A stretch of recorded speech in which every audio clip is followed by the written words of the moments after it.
Good morning to all of you. Hello, my beautiful soul.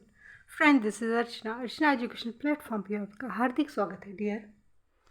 अगर आप channel पे नए हैं please subscribe the channel, like the video, hit the bell icon, press the notification so that कोई भी नया content deliver होता है तो इसलिए आप तक इन्फॉर्मेशन पहुंच जाए. Right dear. एक इन्फॉर्मेशन है डियर कि हमारी TGT PGT economics TGT PGT home science की पेड बैच रन कर रहे हैं. If I interested to join paid batch kindly comment in comment box. I will add you in my paid batch. Right dear.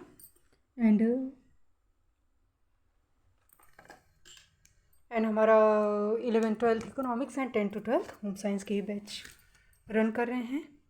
किसी batch में if you are interested to take admission kindly comment in comment box. First of all, and it was all about the information and without wasting our time let's start. और हमारा तरीका वही रहेगा, minimum time में maximum चीज़ें cover करने की. Right. और जहाँ हमने छोड़ा था उसी क्वेश्चन पे हम वहीं से रीस्टार्ट करेंगे. Right. So it was question number 4. देखिए क्वेश्चन नंबर 3 हमने एक्सप्लेन कर दिया था. ठीक है, 4 पर मैंने स्टॉप कर दिया था वीडियो. राइट. यहीं से मैं एक्सप्लेन कर रही हूँ. So let's start. Market for a good is in equilibrium. ठीक. There is increase in demand for the goods. Explain the chain effect of this change. Increase in demand shift the demand curve from D to D1 to right lending to excess demand E1 at the given price OP. There will be competition among the buyers leading to rise in price. As price rise, supply starts rising along S. Demand starts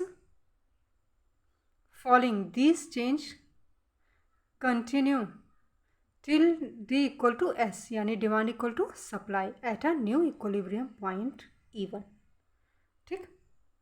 the quantity rises to OM to OM1. ठीक. At price rises to OP to OP1. ठीक. पहले हमारा equilibrium point हमारा E था, देखा आपने. Demand supply हमारा एक ही है, डिमांड की 2 लाइनें हैं. पहले इक्वलिब्रियम पॉइंट हमारा D था. ठीक है ना. उसके बाद वो D1 पे शिफ्ट हो जाता है. जब हमारा प्राइस बढ़ता है तो हमारा जो है डिमांड भी बढ़ जाता है. तो ये हमारा इक्वलिब्रियम पॉइंट जो हमारा किस पर शिफ्ट होने के बाद क्या करता है, शिफ्ट होने के बाद E1 पॉइंट पे आ जाता है. ठीक. This quantity rises OM to यहाँ आ जाइए OM टू OM1. क्वांटिटी हमारी क्या हो जाती है, OM से OM पर हो जाती है. Price P to P1, quantity हमारी OM to OM1. Right. And हमारा equilibrium point E to E1. Right dear.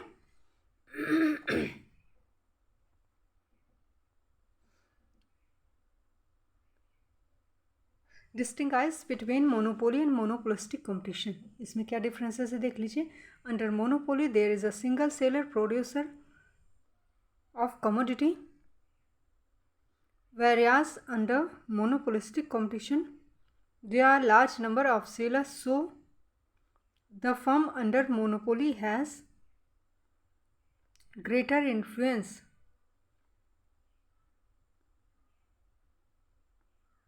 over price than under monopolistic competition. There is freedom of entry of new firms under monopolistic competition, whereas there is no such freedom under monopoly. As a result, monopolist can earn abnormal profit in the long run. Under monopolistic competition, the product is heterogeneous, while under monopoly there is no close substitute और product समझ में आया कि नहीं आया, कि असर के ऊपर से गुजर गया? फिर से एक बार समझ लो। मेरा मन नहीं मानता।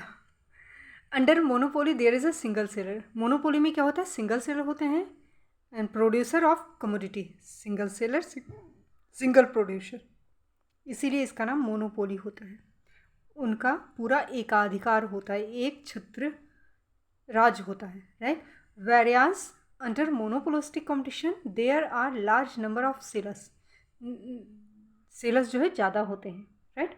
सो firm under monopoly has greater influence over the price.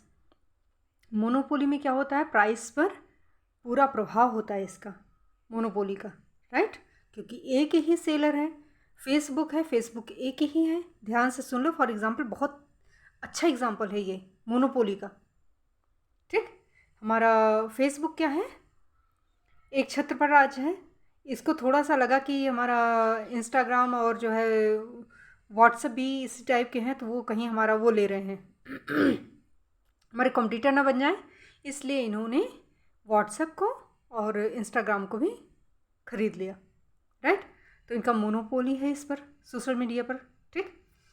तो ये अपने अपने अकॉर्डिंग चलते हैं। तो वही यहाँ हो गया। But whereas under monopolistic competition there are large number of sellers, ठीक। अब देखो मोनोपोलिस्टिक में क्या होता है, मोनोपोली में जो है प्राइस पर पूरा इनका इन्फ्लुएंस होता है, लेकिन अंडर मोनोपोलिस्टिक कंपटीशन में लिमिटेड इन्फ्लुएंस होता है, मतलब सीमित रूप से प्रभावित कर पाते हैं, ठीक है। There is a freedom to entry new firm under monopolistic competition. Monopolistic competition में क्या होता है बेटा, न्यू फर्म की एंट्री होती है। Whereas no such freedom under monopoly. लेकिन मोनोपोली में कोई फ्रीडम नहीं होता, एक बहुत ही स्ट्रिक्ट मतलब रिस्ट्रिक्शन होता है उस पर न्यू फर्म्स के एंट्री और एग्जिट में, right. As result monopolist can earn abnormal profit.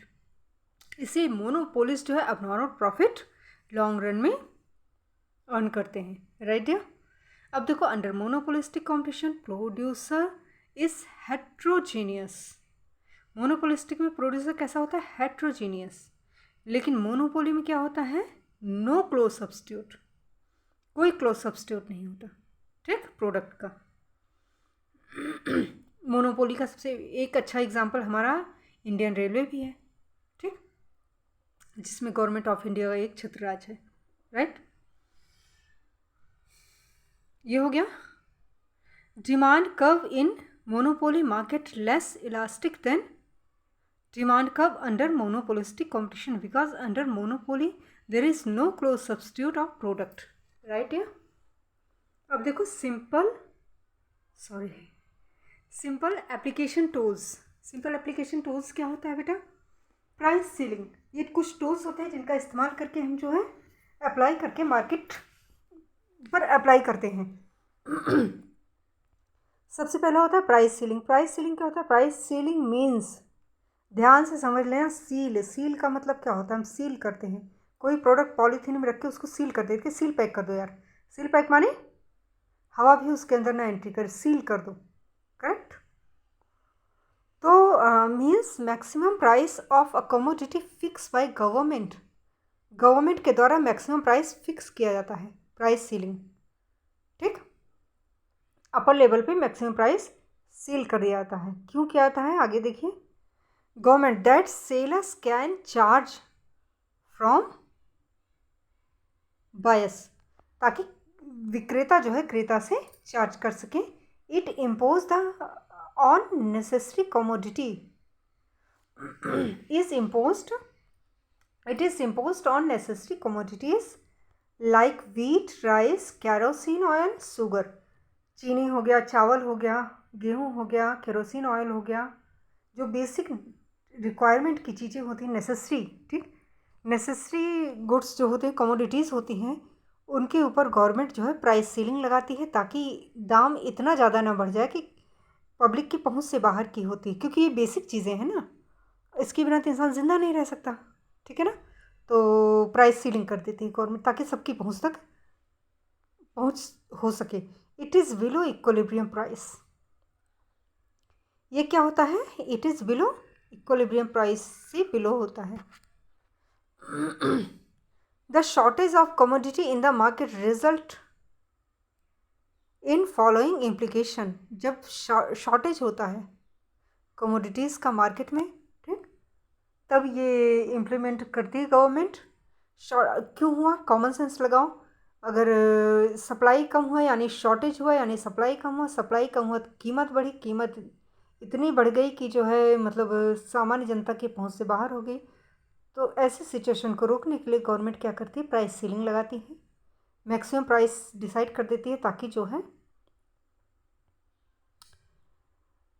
इससे ज़्यादा प्राइस में उछालना है और जो है पब्लिक सेलर्स भी आराम से प्रोडक्ट सेल कर सकें और सबके जो है सबकी पहुंच उस तक हो सके। अब देखो इमरजेंस ऑफ ब्लैक मार्केट। ये देखो क्या होता है। Goods are black market, goods are hoarded and artificial society, scarcity is created.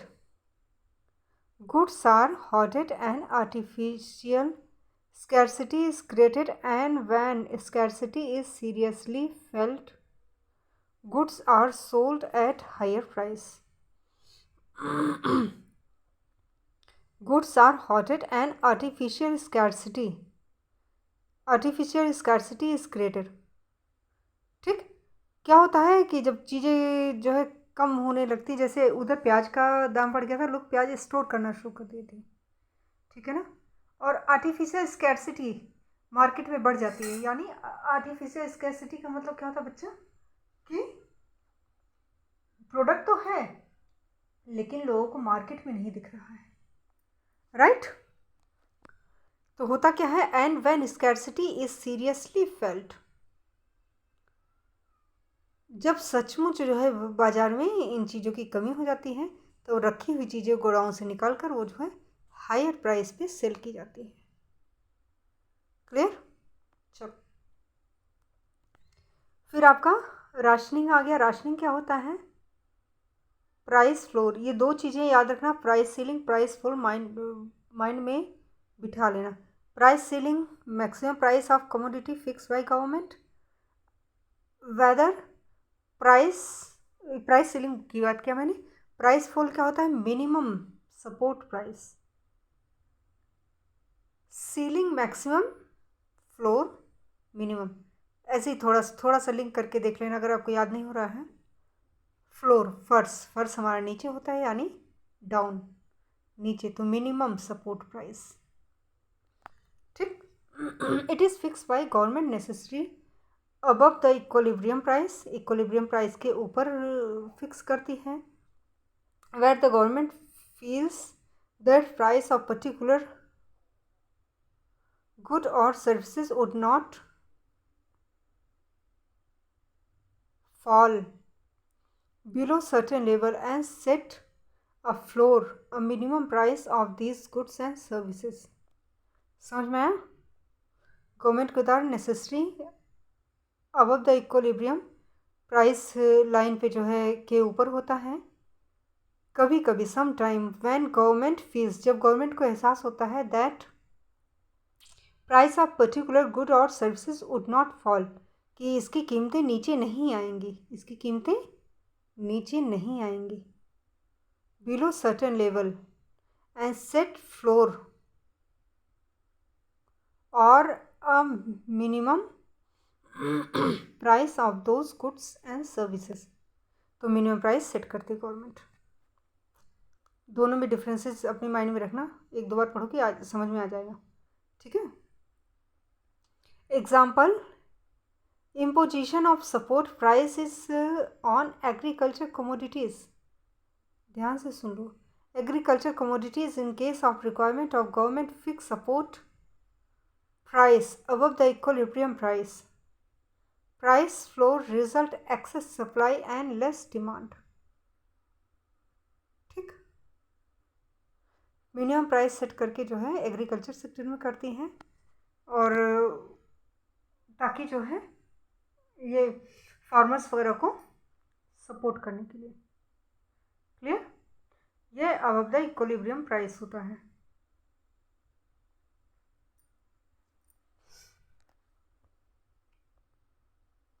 These are questions and answers. इसको देख लेते हैं। How much loss a firm can bear in short run? A firm can bear losses up to its total fixed cost in short run। क्यों losses करता है? क्योंकि अगर production नहीं भी हो रहा है तब भी उसे फिक्स कॉस्ट तो देनी ही पड़ेंगी। फिक्स कॉस्ट क्या होता है बेटा? मशीनरी हो गया, प्लांट हो गया आपका, और लैंड का रेंट हो गया, ये तो आपको देना ही पड़ेगा ना। If firm are making abnormal losses where losses will the number of firms in the industry change? When firms are suffering losses, number of firms in industry will decrease as some firms may exit from the industry. Why demand curve facing monopolistic competition firm likely to be more elastic?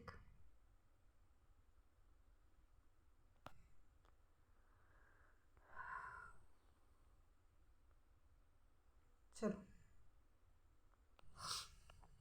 तो इसका क्या होगा? In monopolistic competition market demand curve of a firm likely to be more elastic. Reason behind this is that all the firm in industry produce close substitute of each other. ठीक?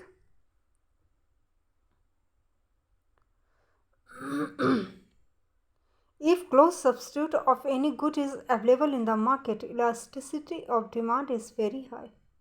भाई substitute जब होंगे तो जो है इंसान ये ना लगे किसी और को ले लेगा, ठीक है ना। तो इलास्टिसिटी ऑफ डिमांड बहुत हाई होता है, because whenever there is a hike in price the consumer will shift to its substitute, right? That is why firm demand curve under monopolistic competition is more elastic, क्योंकि substitute ज़्यादा होते हैं। Explain how efficiency may increase if two firms merge. When two firms merge, then their combined efforts and efficiency bring more output to firm. Increase in the sale of output and economies of scale can be available. It leads to division of labor and can get advantage of specialization. Simple application tools.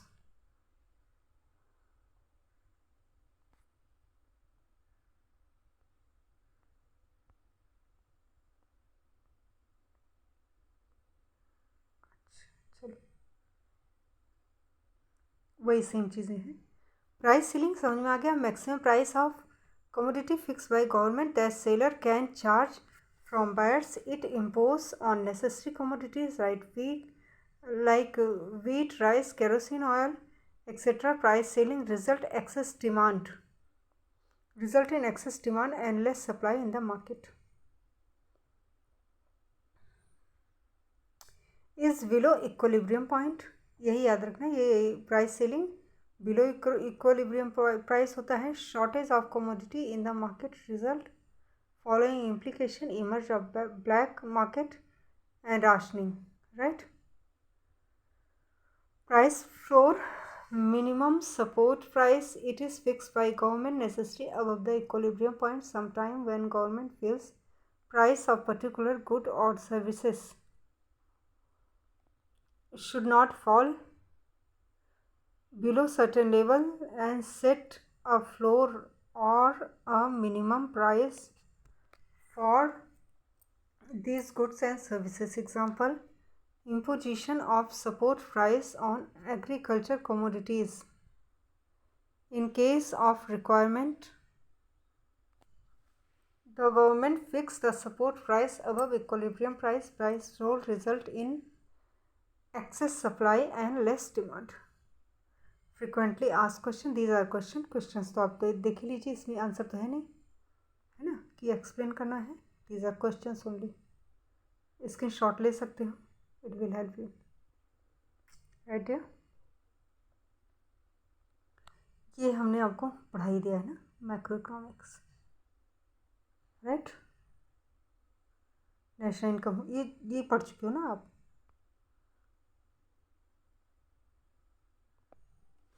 National income, sum total of money value of final goods and services produced by normal residents country during a year. Gross domestic product GDP MP ठीक, is gross market value of all final goods and services within a domestic territory of a country during a year. Net domestic product at market price NDP MP. NDP MP is the net market value of all final goods and services produced in domestic territory of a country during a year. NDP MP, GDP MP minus depreciation. Net domestic product at factor cost NDP FC is the net value at factor cost of all the final goods and services produced in domestic territory of a country during a year. NDP FC equal to NDP MP minus depreciation minus NIT. Gross national product is gross product of final goods and services produced by the normal residents of a country within and outside the domestic territory of a country. Gross national product at market price is the total money value of final goods and services produced in the domestic territory of a country, include the depreciation during a year plus net factor income.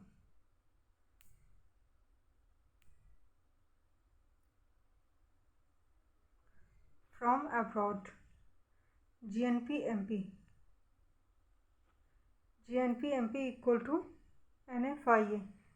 Net national product at market price. NNP MP net national product at market price is net value of all final goods and services produced by normal residents of country during a year. NNP MP GNP MP minus depreciation. ये चीज़ें आप जो है फॉर्मूले रट लेना. ठीक, formula रट लोगे, डेफिनेशन अपने आप बना लोगे. Net national product at factor cost NNP FC, से ही हम बोलते हैं national income. Net national product at factor cost, sum total of net value of added factor cost by all normal residents of country during year. NNP FC equal to NNP MP minus NIT. Private income from net domestic product NDP FC occurring private sector plus net factor income from abroad NFIA plus current transfer from government, net current transfer from rest of the world plus interest on national debt. Personal income is sum total of all kind of income received by the individuals from all sources. Personal income. Private income, undistributed profit and corporate tax. Personal disposable income, personal income minus personal direct taxes, income tax, wealth tax, corporate tax, gift tax, fees minus fees and fines. Right, फिर आपका आ गया national disposable income is income from all resources available to residents of a country for spending, consumption and saving. GNP MP plus net current transfer from the rest of the word, multiple choice question आपके कितने question देख रहे हो? ये सब मैं करा चुकी हूँ इसके पहले ही, ये तो आज ही ऐसे ही करा दे रही हूँ मैं। बाकी जो है अभी हमारा शुरू होगा इसके बाद। माइक्रो हो गया हमारा, देखो माइक्रो हो गया, मैक्रो हो गया। अब हमारा आएगा आपका हिस्ट्री ऑफ इंडियन इकोनॉमी, और एक हमारा कौन सा आता है, हमारा स्टैटिस्टिक्स। तो मैं स्टेट्स ले लूँ आई थिंक ना, स्टेट्स लेके आती हूँ नेक्स्ट, राइट। क्योंकि थोड़ा टफ भी है और न्यूमेरिकल्स भी है, इट विल हेल्प यू, ठीक है ना। चलो डियर, तो मिलते हैं अपने नेक्स्ट वीडियो पे। तब तक के लिए हंसते रहिए, मुस्कुराते रहिए, स्वस्थ रहिए, व्यस्त रहिए, मस्त रहिए। चैनल को लाइक, सब्सक्राइब एंड शेयर करना मत भूलिए। Love you all guys.